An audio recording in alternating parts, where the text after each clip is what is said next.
Die geloof waardeur ek lewe, saamgestel uit die geskrifte van Ellen White, die verlosser van die mense. 'n Man met baie vriende word geruïneer, maar daar is 'n vriend wat sterker aanhang as 'n broer. Spreuke hoofstuk 18 vers 24. Jesus is die sondaar se vriend. Sy hart is altyd oop, altyd aangeraak met menslike ellende. Hy het alle mag, beide in die hemel en op aarde.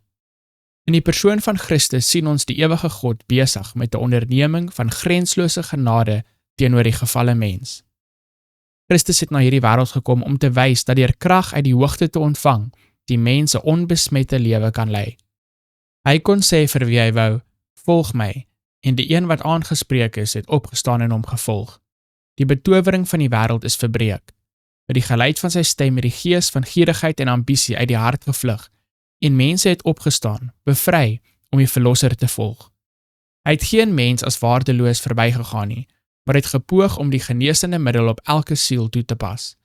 Hy het gepoog om die ruwigste en mees onbelovende met hoop te inspireer, en hulle die versekering gegee dat hulle onberispelik en onskadelik sou word, en so 'n karakter sou bereik dat hulle die kinders van God sou wees.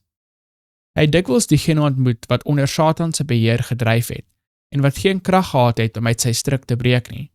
Met so 'n persoon, mismoedig, siek, versoek, gevalle, sou Jesus woorde van teerste medelee spreek, woorde wat nodig was en verstaan kon word.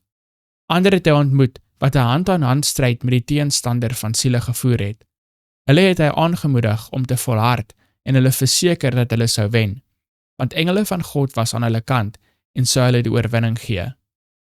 Die sondelose een het medelee met die swakheid van die sondaar.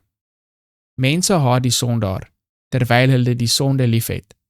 Christus haat die sonde, maar hy het die sondaar lief. Dit sal die gees wees van almal wat hom volg. Christelike liefde is stadig om te oordeel, vinnig om berou te onderskei, gereed om te vergewe, om aan te moedig, om die dwaalder op die pad van heiligheid te plaas en sy voete daarin te laat staan.